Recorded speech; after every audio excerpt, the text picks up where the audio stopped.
भारत और रूस की दोस्ती पूरी दुनिया में चर्चित है।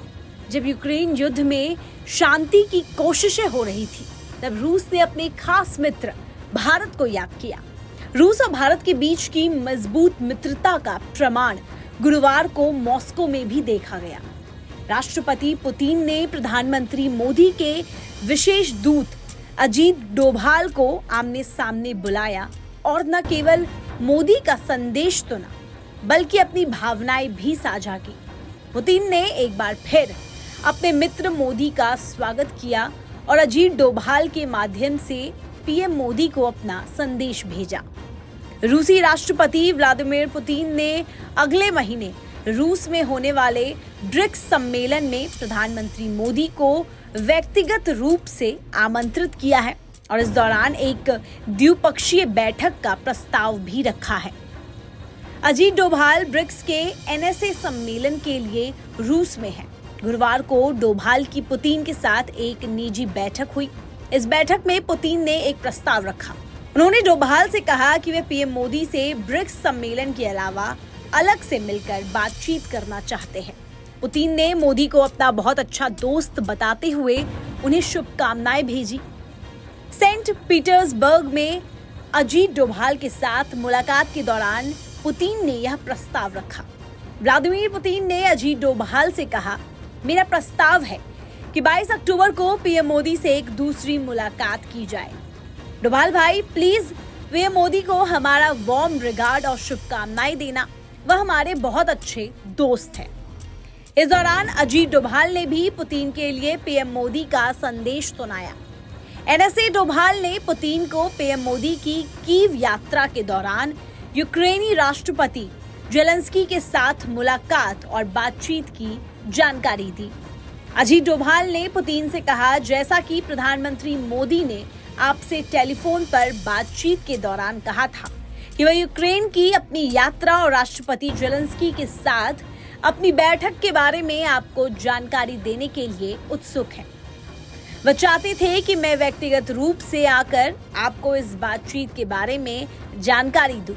यह मुलाकात सेंट पीटर्सबर्ग में ब्रिक्स, ब्राजील, रूस, भारत, चीन, दक्षिण अफ्रीका देशों के राष्ट्रीय सुरक्षा सलाहकारों के सम्मेलन के दौरान हुई। पुतिन डोभाल की बैठक मोदी द्वारा यूक्रेन की राजधानी कीव की यात्रा और राष्ट्रपति व्लादिमीर जेलेंस्की के साथ वार्ता के लगभग 3 सप्ताह बाद हुई। ब्रिक्स शिखर सम्मेलन 22 से 24 अक्टूबर को रूस के कजान शहर में आयोजित किया जाएगा और प्रधानमंत्री मोदी इस सम्मेलन में भाग ले सकते हैं। पीएम मोदी ने इससे पहले जुलाई में रूस का दौरा किया था। रूसी मीडिया के अनुसार पुतिन ने अजीत डोभाल के साथ बैठक में कहा, हम अपने अच्छे दोस्त मोदी का इंतजार कर रहे हैं और उन्हें शुभकामनाएं भेजते हैं। अजीत डोभाल ने पुतिन को भारत के यूक्रेन युद्ध पर स्टैंड के बारे में भी बताया और पीएम मोदी के शांति समझौतों पर संदेश को पुतिन के सामने रखा। यह मुलाकात विशेष महत्व की है क्योंकि पुतिन आमतौर पर एनएसए के साथ व्यक्तिगत बातचीत नहीं करते। जेलेंस्की के साथ अपनी बातचीत में पीएम मोदी ने कहा था कि यूक्रेन और रूस को युद्ध समाप्त करने के लिए तुरंत बातचीत शुरू करनी चाहिए। भारत इस क्षेत्र में शांति स्थापित करने के लिए एक सक्रिय भूमिका निभाने को तैयार है। पीएम मोदी ने उस समय बताया था कि भारत युद्ध की शुरुआत से ही शांति के पक्ष में रहा है और वे संकट के शांतिपूर्ण समाधान में व्यक्तिगत रूप से भी योगदान देना चाहते हैं। पीएम मोदी की यूक्रेन की यात्रा, जो लगभग 9 घंटे की थी, 1991 में उस देश की स्वतंत्रता के बाद से किसी भारतीय प्रधानमंत्री की पहली यात्रा थी। यह यात्रा मॉस्को में पुतिन के साथ उनकी शिखर वार्ता के 6 सप्ताह बाद की घटना है। हाल के दिनों में रूस और यूक्रेन के बीच शांति वार्ता को आगे बढ़ाने में भारत की भूमिका को लेकर चर्चा हो रही है, क्योंकि नई दिल्ली के दोनों देशों के साथ अच्छे संबंध हैं। हाल ही में इटली की प्रधानमंत्री जॉर्जिया मेलोनी ने जेलेंस्की के साथ अपनी बातचीत के बाद कहा कि भारत और चीन इस लंबे संघर्ष के समाधान में भूमिका निभा सकते हैं।